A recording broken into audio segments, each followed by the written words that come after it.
shooting! He certainly warmed the palms. Dublin's suburban waters may lap over into Meath, but there's no ambiguity when it comes to football identity. Paddy O'Rourke pits himself against the prize herd.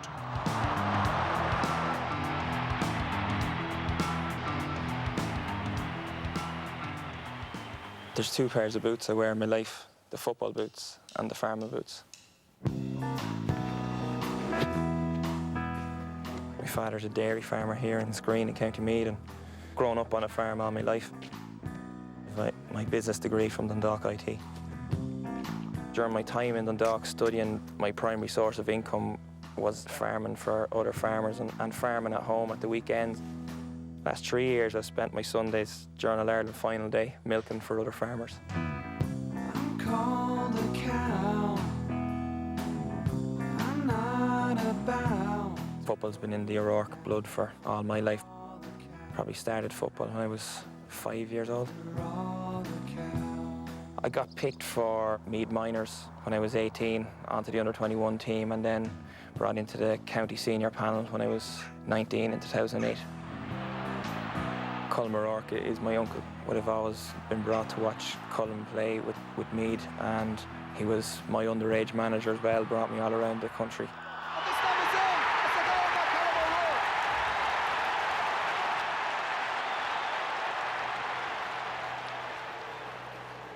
Underage level from under 14 through to minor, I was outfield playing full forward. Probably when I was about 16, I was the strongest in the club and could kick the ball off the ground, so I was brought up to the senior ranks to playing goals for the under-21 teams and the minor teams, so probably that was my downfall, being able to kick it so far off the ground.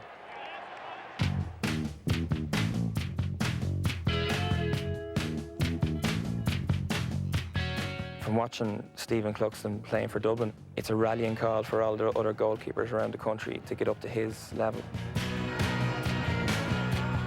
You know, he's revolutionised goalkeeping and the way he plays.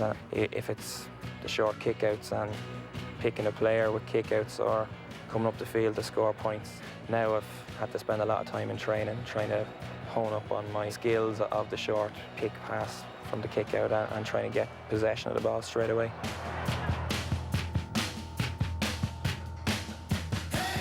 Dublin are the team, and that's just it. If you were a betting person, you wouldn't be taking our odds. We're going in confident. We feel we can win. But at the same time, because it's Dublin, like you're taking on the best team in the country, so if you don't get up for this game, you never will. I think the rivalry is probably more alive now than it was back in the 90s. If you take a walk around any of the towns in Meath at the moment, you have loads of families moving in who are continuing on to support Dublin, and their kids are growing up supporting Dublin, and I'd like to shut them up and get the kids wearing Meath jerseys.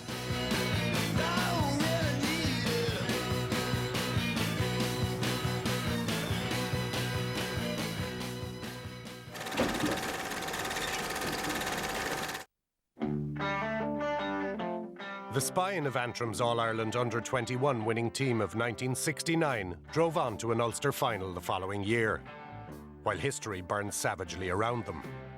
Who knows just what they, and we, lost?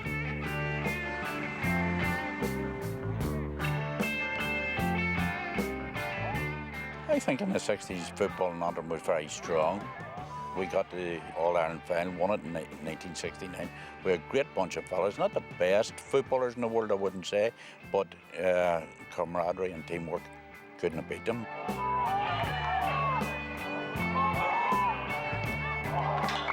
Well, the talent was always there, right through from the late 60s.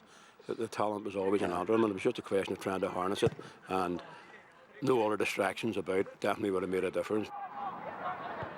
Coming up to the final, it was quite difficult for us preparing because 69 was the start of the troubles, and we stuck together very, very well. And I think, me personally speaking, that won us on All-Ireland, just the camaraderie of the whole thing, you know. I mean, that particular team, we all played 2 or 3 years in the county minor team, so we all knew each other, and you thought it was going to go on forever. Yeah. You know, we keep winning matches, so it's, we're going to really enjoy ourselves here, and we're going to win Ulsters or All-Irelands. and we thought life was great.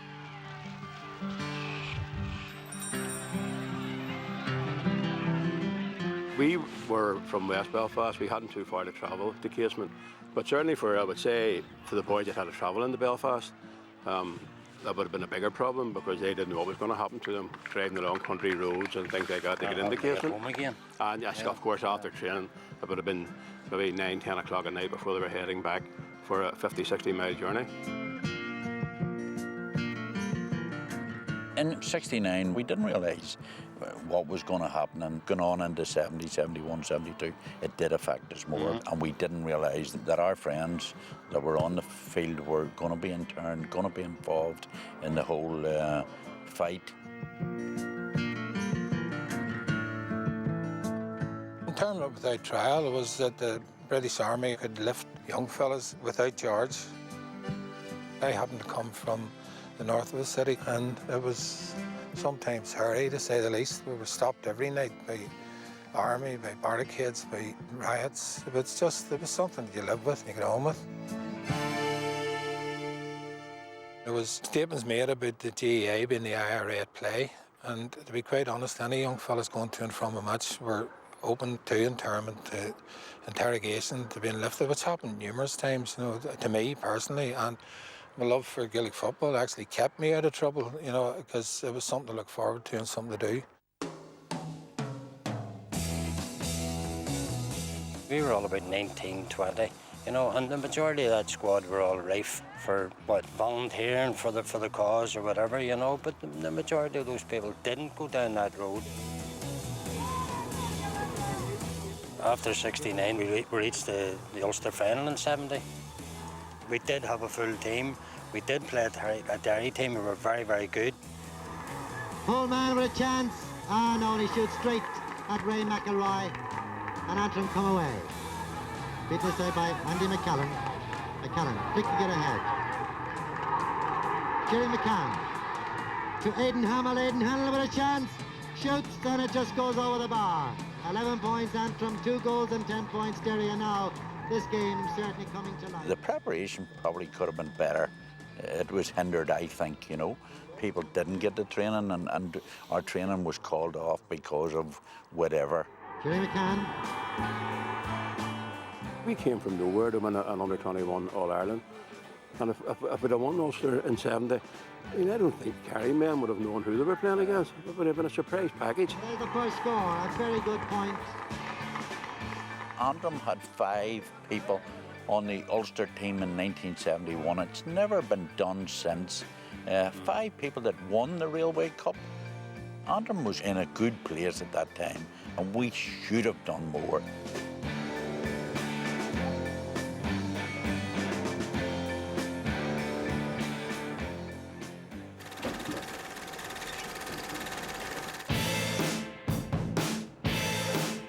Now, Stephen Molmumphy is not much of a man for the sofa. New baby, master's thesis to be horsed out, and humping around military hardware for a living. With a schedule like that, he's more than happy to have stick back in hand.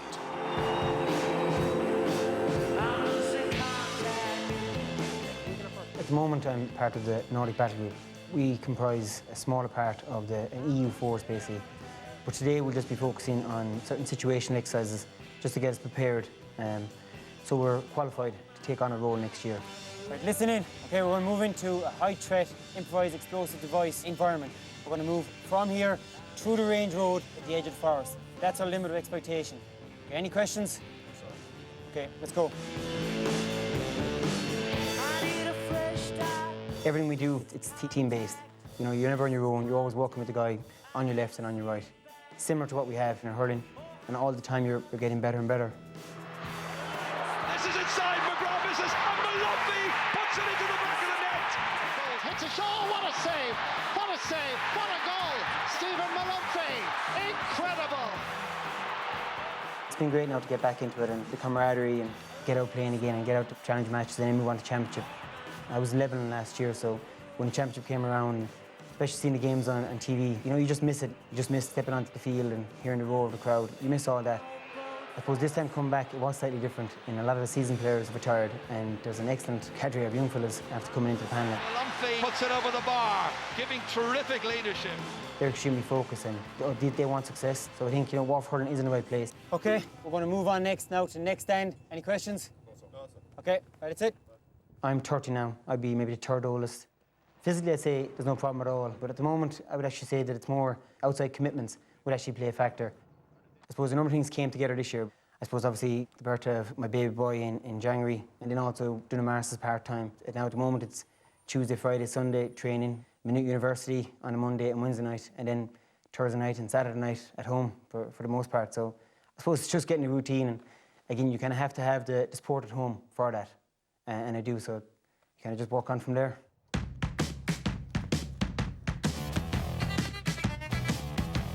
I suppose the time I went to Germany, it was a lot more difficult, just keeping the eye in, keeping the hand-eye coordination to a high standard. But for Chad and Lebanon, it was handy because in Chad they have a field nearby. In Lebanon there was a kind of astroturf, but again, there's always loads of Irish guys out there with hurleys and stuff, so you just get in a routine of every day, tap it up against the wall, keep in touch. But it doesn't replicate, obviously, what you have at home. I suppose once you get back, you just have to pick up where you left off. I suppose, we are a team in transition. It takes time, obviously, to mix the young and the old.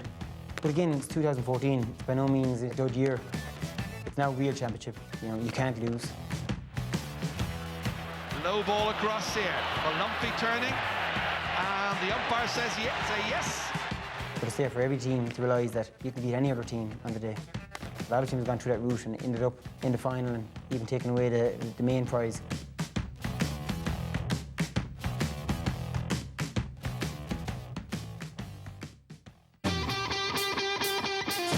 This is David Gillick attacks David Canal. It's Gillick against Canal. Gillick is ahead. David Gillick is the European champion.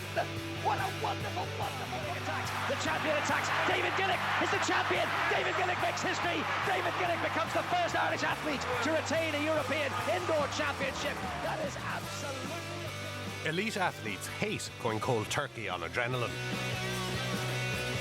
Recently retired David Gillick is too young for a mid-lycra crisis, so he's gone for something more rootsy.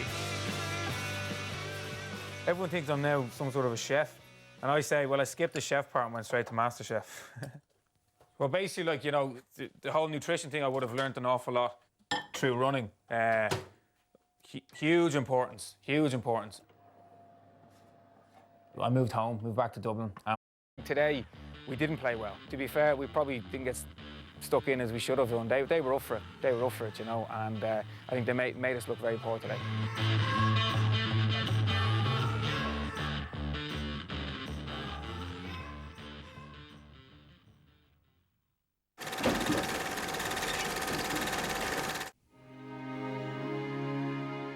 10 years this summer since Fermanagh fenced romantically into the semis. 10 years to the weekend since Liam McBarron made the stretch limo look like an ass and cart.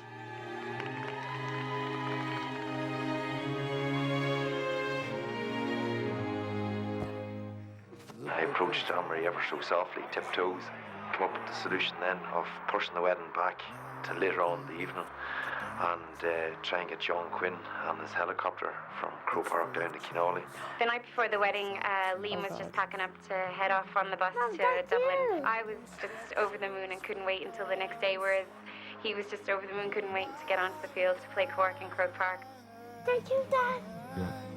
That week, there was nothing, I think, in the news. There was nothing to write about. It was all about this big fella from Fermanagh getting on a helicopter, and people do remember it for some odd reason. Rider of the day, McBarron laying it off to Stephen Maguire.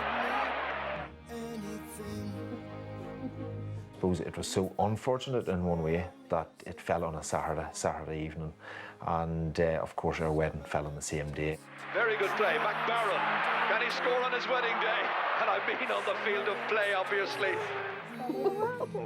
We won the game, thank God, and got the helicopter from Croke Park. We flew back up to Fermanagh and landed there. I think we were up there around 5 o'clock or something. And Anne-Marie came late, even if the wedding wasn't late enough. So were you married that day? Yes. We weren't married right there. After the match, we got married. It's funny because At the time, you know, people, oh, you were so good to do that, you know, and it's every girl's dream, her wedding day. And sometimes I do feel like, holy God, that did happen to us. And I suppose if it was me on the outside, I'd go, that's a pretty cool story to tell your grandchildren. It's a bit of a fairy tale when you look back. It's wonderful for the kids to reflect back, you know, what happened, and it was a fantastic moment in their life. Would I do it again? I don't know. 3 kids, massive changes, fantastic to have, and you never hand them back. Work-wise, just my own wee business, waste management, and myself and Anne-Marie started another wee one there last year with Julia's Granola. What's your favourite thing in the whole world? Oh, really? Okay, ready? Yeah. I had the 3 kids, so I did keep on playing with Kilmacud Crokes. Can you do it like this? I was asked to be captain this year of the senior ladies team, so we're in the county championship semi-final. I'm going to go out like Brian O'Driscoll did, you know, on the top. I ended my playing career with Fermanagh in around 09-010. At the moment, just doing a small wee bit of coaching with Kilmacud Crokes. Nothing too challenging at the moment. Sean's playing his football with the under-8s, and Tomas now will be starting with Crokes in September. And whoever they play for, sure, we'll wait and see, we'll watch that space. 10 years ago in 04, it started out of little or nothing. And the first All-Ireland football semi-final is underway. Fermanagh's very first. And that in itself gave Fermanagh serious optimism going forward. And, you know, it's fantastic for the county, it's fantastic for any population of people, you know, and it just raises all boats up. And the county was in such a high that summer, it was just incredible, you know, and you just love bouncing up there with the people, you know.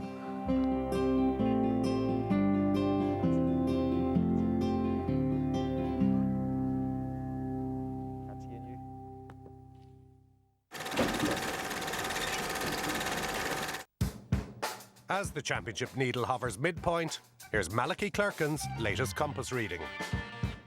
So Leinster final, Dublin Meath, Croke Park on Sunday. You know, a lot of people think certainly that Meath would give them a rattle. They did so last year. They had led at half-time, they had dominated Dublin at midfield.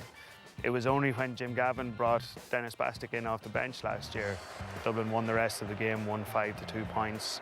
And that was one of the first real signs we saw of Dublin being in a little bit of trouble and solving it off the bench. And I would think that Meath would have a good chance if they still had a full squad, but I think they're missing 5 out of last year's squad, especially Conor Gillespie and Eamon Wallace. I can't see Meath competing with them. Ulster final in Clonus, one of the great days of the year. Monaghan Donegal, repeat of last year, and I don't think anybody can really argue that these are the 2 best teams in Ulster. These 2 sides have sort of been circling each other tactically. 2 really good management teams who have had time to search each other out, to see how the other sets up. Both teams would play with a blanket defence, which turns into a blanket attack once the other side breaks down. I think it just comes down to whichever of them clicks on the day. I wouldn't be surprised on either side to see who wins. Saturday night, down to Nolan Park, Wexford against Waterford. Going to be a great occasion. 2 sets of supporters that are just aching for something to happen. Waterford have been kind of on the sidelines for a lot of what's been a great hurling summer. You know, they lost their replay against Cork 6 weeks ago and have only played 1 game since. There was 1 game against Laois and they won it handy enough. It will be some coaching performance to get them coming to this really ready. I think that Wexford will come into this on the back of last week, having done so well over the 2 Clare games, over the 2 extra times. I really think Wexford just have too much momentum. They're on too much of a high to let this one go, and I think that they'll go through.